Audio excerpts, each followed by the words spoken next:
श्री शिवाय नमस्तुभ्यम हर हर महादेव। दोस्तों, आप सभी लोग जानते हैं कि 10 जून 2025 यानी मंगलवार को पड़ रही है ज्येष्ठ महीने की पूर्णिमा तिथि। और दोस्तों, ये वो तिथि है जो ज्येष्ठ महीने में पड़ने वाली सबसे बड़ी तिथि है, क्योंकि यह मंगलवार के दिन पड़ रही है। और इस दिन वट पूर्णिमा व्रत भी रखा जाएगा और इसका बहुत ही बड़ा और विशेष महत्व होता है। पूज्य गुरुजी ने कहा है, अगर कभी भी मौका लग जाए और ज्येष्ठ महीने की पूर्णिमा तिथि मंगलवार को पड़ जाए तो आप लोगों को 108 चावल के दाने का उपाय तो अवश्य ही करना चाहिए। इन दोनों का संयोग बहुत ही कम आता है। और दोस्तों, पूज्य गुरुजी ने अपनी शिव महापुराण की कथा में बताया है, इस दिन आपको 108 चावल दाने वाला उपाय तो अवश्य ही करना चाहिए, क्योंकि ऐसा दिन पूरे साल में सिर्फ एक ही बार आता है। और दोस्तों, आप सभी लोग जानते हो कि मंगलवार पूर्णिमा का अगर सबसे बड़ा कोई उपाय है तो वो 108 चावल के दाने वाला उपाय है। तो दोस्तों, इस मंगलवार पूर्णिमा के दिन आप लोगों को इस 108 चावल दाने वाले उपाय को जरूर करना है। बहुत सारे लोग होंगे जिन लोगों ने इस उपाय को न किया हो, मतलब पूरा साल निकल गया और उन्होंने किसी भी दिन इस 108 चावल दाने वाले उपाय को न किया हो। पर दोस्तों, आपके पास एक आखिरी मौका बचा हुआ है जो कि 10 जून के दिन है। तो इस दिन आप लोगों को इस वाले उपाय को जरूर कर लेना है, भले ही आपने पूरे साल भर इस उपाय को न किया हो। पर अगर आपने इस ज्येष्ठ महीने के वट पूर्णिमा के दिन अगर इस वाले उपाय को कर लिया तो आपको इस उपाय को करने का वो फल मिलेगा जिसकी आपने कभी कल्पना भी नहीं करी होगी। इसीलिए आप लोग इस वाले उपाय को एक बार जरूर कर लेना, ताकि आप लोगों के हाथ से यह मौका ना जा सके और आपको इस उपाय को करने का फल मिल सके। दोस्तों, यह उपाय पंडित जी ने अपनी अभी की ही शिव महापुराण की कथा में बताया है। जिस उपाय को आज हम आपको बहुत अच्छे से समझाने वाले हैं, इस वीडियो को देखने के बाद इस उपाय को समझने के लिए आपको कोई और वीडियो को देखने की जरूरत नहीं पड़ेगी। तो चलिए दोस्तों, उपाय को शुरू करते हैं। देखिए, ये इस ज्येष्ठ महीने के मंगलवार के दिन ये इतना खास होता है, इतना महत्वपूर्ण होता है। देखा गया है कभी कभी बड़े बड़े पूजा पाठ अनुष्ठान से जो मनोकामना पूर्ण नहीं होते, वो इस ज्येष्ठ महीने के वट पूर्णिमा के दिन एक छोटे से उपाय करने से ही आपकी मनोकामना पूर्ण हो जाती है। और बहुत सारे लोगों ने इस उपाय को किया भी है और उनको इस उपाय को करने का फल भी जरूर मिला है। अगर आप लोग भी इस उपाय को वट पूर्णिमा के दिन करना चाहते हैं तो आप इस उपाय को पहले अच्छे से समझ लेना, सुन लेना, उसके बाद करना। आपको इस उपाय का फल जरूर मिलेगा। और इस उपाय को कर लेने से आपके घर में चाहे किसी भी प्रकार की दुख और समस्या क्यों ना चल रही हो, आपको उसका कारण भी नहीं पता है कि भाई यह समस्या किस कारण से चल रही है। उसका कुछ भी कारण हो सकता है, जैसे पितृदोष हो सकता है या किसी भी तरह का मंगल दोष भी हो सकता है। तो इस दिन आप लोगों को ये वाला उपाय कर लेना है। ये एक ऐसा उपाय है जिस उपाय को अगर किसी विशेष दिन पर किया जाए तो भाई उस विशेष दिन का जो है वह तो हमें मिलता ही मिलता है। पर हमने उस दिन पर इस उपाय को किया है तो हमें उससे भी बड़ा फल मिलता है और फल बहुत जल्दी मिलता है, क्योंकि आप इस उपाय को बहुत ही बड़े और विशेष दिन पर कर रहे हो। तो चलिए अब उपाय के बारे में बात करते हैं।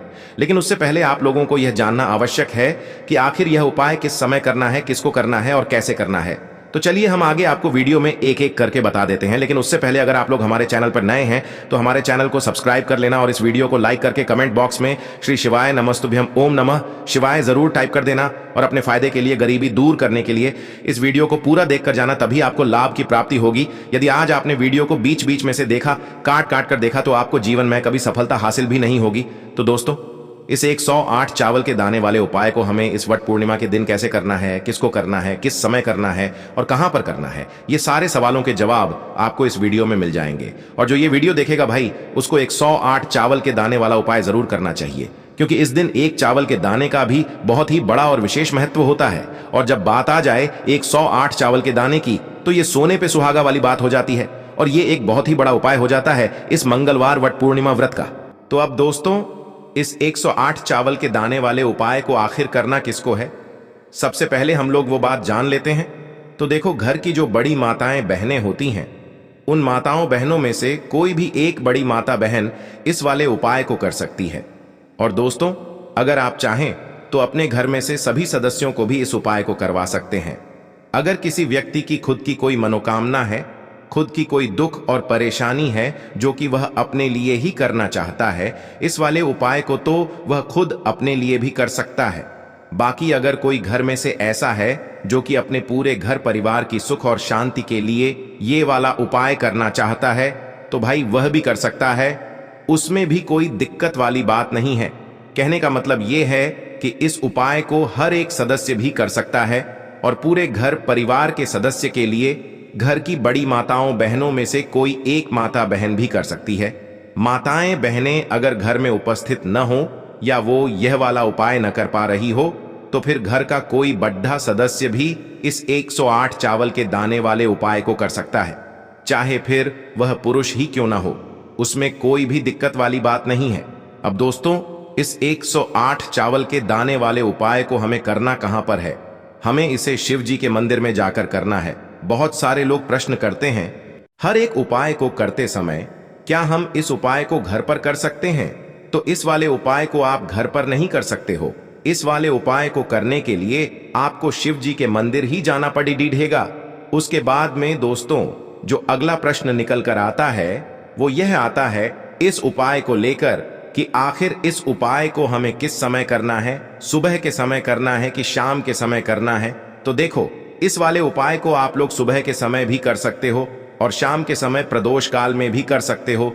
अब अगर आप पूछो कि भाई सबसे उत्तम समय कौन सा रहेगा इस 108 चावल के दाने वाले उपाय को करने का, तो हम आपसे बस यही कहेंगे कि इस उपाय को आप सुबह के समय करेंगे तो ज्यादा बेहतर होगा। बाकी अगर प्रदोष काल शाम के समय भी करेंगे तो भी अच्छा होगा, उसमें कोई भी दिक्कत वाली बात नहीं है।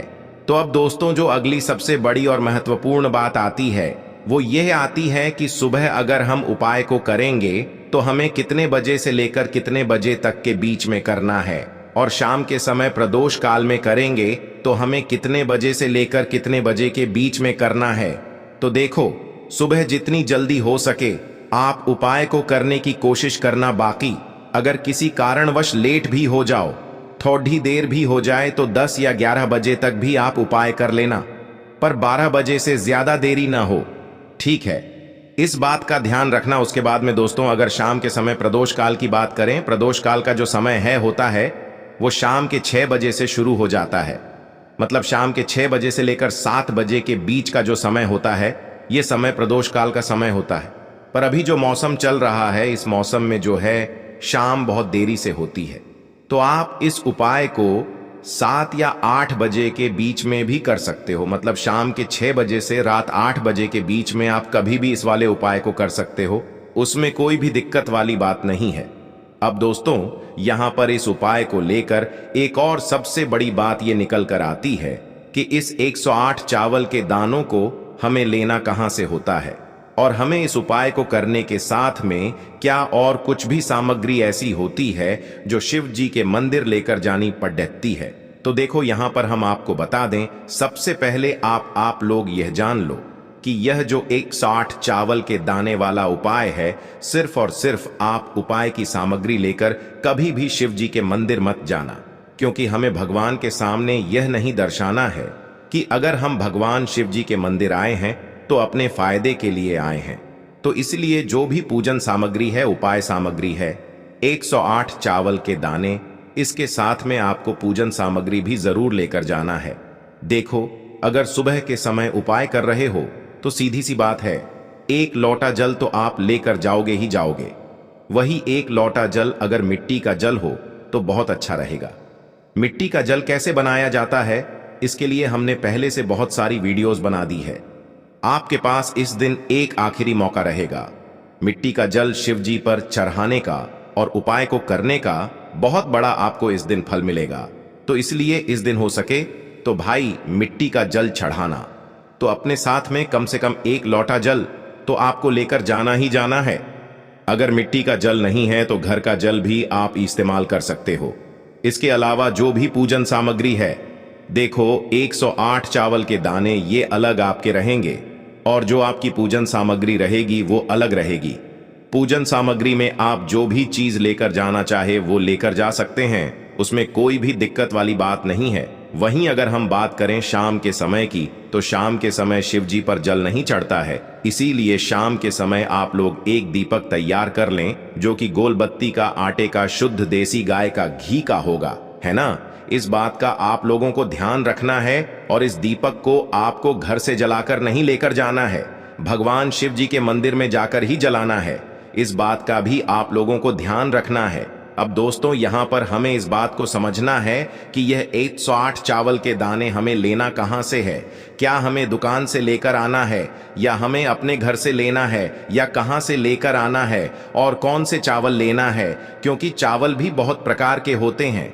तो देखो, इन सभी सवालों के जवाब आप लोग एक बात में सुन लो कि भाई ये जो उपाय है, इस उपाय में आपको ये नहीं देखना है कि भाई कौन से चावल है कौन से चावल नहीं है। बस जो भी चावल ले रहे हो वो चावल का दाना सबूत होना चाहिए, मतलब साबुत होना चाहिए, टूटा हुआ नहीं होना चाहिए, कटा पिटा नहीं होना चाहिए। ये बात आपको ध्यान रखना है। बाकी आपका चावल बासमती हो या सादा चावल हो या कोई सा भी चावल हो, उसमें कोई भी दिक्कत वाली बात नहीं है।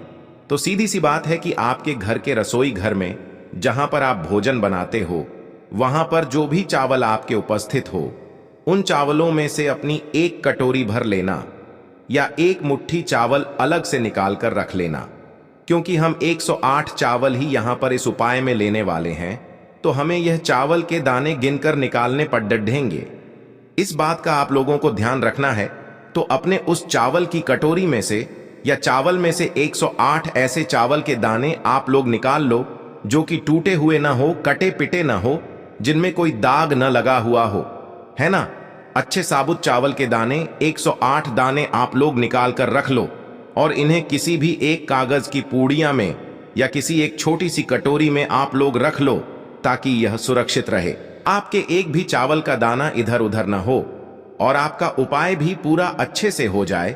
तो भाई जैसे ही आपका उपाय की जो सामग्री है 108 चावल के दाने ये तैयार हो जाते हैं, उसके बाद मैं आपको जो भी अपनी पूजन सामग्री है सुबह के समय कर रहे हो, तो एक लोटा जल या पूजन सामग्री जो लेकर जाना चाहो उसकी भी तैयारी कर लेना। और शाम के समय जा रहे हो तो भाई अपना जो दीपक है उसे तैयार कर लेना, ठीक है। और उपाय को करते समय शुद्धता का विशेष रूप से ध्यान रखना, ठीक है। सुबह सुबह स्नान करने के बाद ही उपाय को करने की आप लोग तैयारी करना।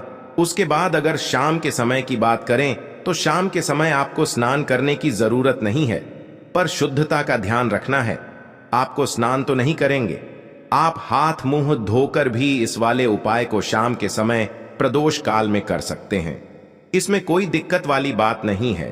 तो आप अपने उपाय की पूरी सामग्री तैयार करके आपके पास ही में जो आपका शिव मंदिर हो वहां पर पहुंच जाइए। सबसे पहले शिव मंदिर में जाकर आप लोगों को उपाय नहीं करना है, पहले भगवान के दर्शन करना है, भगवान से आशीर्वाद प्राप्त करना है। फिर शिव जी की शिवलिंग के पास में आना है। शिवलिंग के पास में आने के बाद आप जो पूजन सामग्री लेकर आए हुए हैं, जैसे कि सुबह गए हुए होंगे तो एक लोटा जल और जो भी पूजन सामग्री लेकर आए हैं आप उनसे भगवान शिव जी की पूजन कीजिए। सबसे पहले तो एक लोटा जल ही चढ़ेगा, उसके बाद में आपकी पूजन सामग्री चढ़ेगी। उसके बाद में अगर दोस्तों शाम के समय अगर आप इस उपाय को कर रहे हो तो अपने साथ में कम से कम एक जो दीपक है गोल बाती का जो आप अपने साथ में लेकर गए हो, उस दीपक को मंदिर में जाकर अपनी माचिस से जलाना है और उस दीपक को शिवलिंग के पास में रखना है, ठीक है। इस दीपक को रखने के बाद ही आप लोगों को अपना ये वाला उपाय शुरू करना है। और दीपक को ज्यादा पास में मत रखना, वैसे भी गर्मी पड़ रही है, भगवान शिव जी को आंच नहीं लगनी चाहिए, है ना। तो भाई जैसे ही आपकी पूजा अर्चना हो जाती है, आप भगवान शिव जी को प्रसन्न कर लेते हैं, उसके बाद में शिवलिंग के पास ही में आप कहीं पर बैठ जाइए। सामने या आसपास जिस जगह पर आपको बैठना हो वहां पर बैठ जाइए और अपने वह 108 चावल के दाने अपने सामने निकाल कर रख लीजिए, क्योंकि अब यहां पर उपाय को यहां पर करने की आपको तैयारी करना है। और इस तरीके से जब आप उपाय करेंगे, पूजन सामग्री करने के बाद, पूजन अर्चना करने के बाद, तो आपको उपाय का फल बहुत जल्दी और बहुत बढ़ा होकर मिलेगा। तो अपने 108 चावल के दाने अपने सामने निकाल कर रख लेना। और यह जो उपाय है यह आपकी सीधे हाथ की हथेली से होगा, इसलिए इस बात का भी विशेष रूप से ध्यान रखना है। तो सीधे हाथ की हथेली का प्रयोग करके ही आप लोग अपना इस वाले उपाय को करना। अपने सामने जो भी आपकी कागज की पुड्डियां है उसको खोल कर रख लो, या कटोरी है तो भाई उसे अपने सामने रख लो और अपने वह 108 चावल के दाने निकाल लो, ठीक है। उसके बाद में दोस्तों अब आपको क्या करना है कि शिवलिंग आपके सामने होगी, तो आपने वह 108 चावल के दाने एक एक करके आपको शिव जी के शिवलिंग के ऊपर चढ़ाना है। कहां पर चढ़ाना है? शिवलिंग के ऊपर चढ़ाना है और कहीं पर भी नहीं चढ़ाना है। आपको अपने हथेली से तो शिवलिंग के ऊपर चढ़ना है, भले ही फिर वो अपने आप जलाधारी पर गिर जाए या मतलब वहीं पर गिर जाए, उसमें कोई दिक्कत वाली बात नहीं है, पर आप चढ़ाओ शिवलिंग के ऊपर ही। तो आपको क्या करना है, अपना पहला चावल का दाना उठाना है, श्री शिवाय नमस्तुभ्यम बोलना है और शिवलिंग पर चढ़ा देना है। इसी तरीके से दूसरा चावल का दाना उठा है, शिवलिंग पर चढ़ाना है और मंत्र बोल देना है। और फिर तीसरा चावल का दाना उठाना है, श्री शिवाय नमस्तुभ्यम बोलना है और चढ़ा देना है। इसी प्रकार से आपको पूरे 108 चावल के दाने एक एक करके शिव जी के शिवलिंग के ऊपर चढ़ाना है और भगवान से प्रार्थना करते जाना है। मतलब प्रार्थना तो आपको आखिरी में करना है, पर हर एक चावल के दाने को चढ़ाते समय श्री शिवाय नमस्तुभ्यम जरूर बोलना है। उसके बाद ही में यह चावल का दाना शिवलिंग के ऊपर आपको चढ़ाना है। जैसे ही आपके 108 चावल के दाने शिवलिंग के ऊपर चारच जाते हैं, तो भाई उसके बाद में आपको क्या करना है, भगवान से अपनी मनोकामना बोलना है। मनोकामना भी कब बोलना है, जब आपका 108 चावल का दाना आपके सीधे हाथ की हथेली में हो और आप उसे चढ़ाने के लिए जा रहे हो। श्री शिवाय नमस्तुभ्यम बोलकर उस आखिरी चावल के दाने को शिवलिंग के ऊपर चढ़ा देना और भगवान से फिर अपनी वह मनोकामना बोल देना, जिस मनोकामना के लिए आप लोग अपना यह वाला उपाय कर रहे हो। जिस भी दुख और परेशानी के लिए आप लोग अपना यह वाला उपाय कर रहे हो, उसके बाद में जैसे ही आप अपनी मनोकामना बोल देते हो, आपका यह वाला उपाय पूरा हो जाता है। पर दोस्तों, उपाय को करने के बाद आप लोगों को 2 मिनट भगवान शिव जी के मंत्र का जाप जरूर करना है और मंत्र का जाप करने के बाद भगवान से एक और बार प्रार्थना करना है अपनी मनोकामना के लिए या अपनी जो भी दुख और परेशानी है उसके लिए। इसके बाद में आप लोग भगवान को देखकर भगवान से प्रार्थना करके उनसे आशीर्वाद लेकर वहां से उठ सकते हैं और अपने घर पर जा सकते हैं। बस दोस्तों, यहां पर यह वाला उपाय पूरा हो जाता है। इस तरीके से जो भी व्यक्ति छोटी छोटी चीजों का ध्यान रखते हुए इस 108 चावल के दाने वाले उपाय को करेगा, निश्चित सी बात है उसे उसकी मनोकामना जल्द ही पूर्ण होगी और जो भी दुख और परेशानी है वो भी बहुत ही जल्दी दूर होंगे। और दोस्तों, अगर आपको हमारी ये वीडियो पसंद आई हो तो हमारे इस वीडियो को लाइक और चैनल को सब्सक्राइब जरूर करें। हर हर महादेव, ओम नमः शिवाय। को लेना है एक गोल बाती का दीपक। आप चाहें तो मिट्टी का ले सकते हैं या फिर घर से शुद्ध आटा मढ़कर उसका दीपक आप तैयार कर सकते हैं। इसके बाद आपको लेना है शुद्ध गाय का घी। अगर वो नहीं है तो कोई भी देसी घी इस्तेमाल कर सकते हैं, जिससे आपको दीपक प्रज्वलित करना है। देखो, अब ये सब सामग्री लेकर आपको जाना है प्रदोष काल में आपके घर पर तुलसी जी के घेरे के पास में। देखो, ये उपाय तो आपको अवश्य करना है। देखो, वहां पहुंचकर सबसे पहले वो दीपक आपको प्रज्वलित कर देना है और ओम नमो भगवते वासुदेवाय नमः का 11 बार जाप करना है। उसके बाद आपको अपने सीधे हाथ में थोड़ी हल्दी लेकर उस दीपक में अपना नाम और गोत्र बोलते हुए डाल देना है। उसके बाद माता लक्ष्मी से आपको प्रार्थना करना है कि हे महालक्ष्मी, हमारी सभी दुख तकलीफों को दूर करो। हे महादेव, हमारे सब दुख कष्टों को खत्म करो। इस भावना से आपको ये उपाय करना है।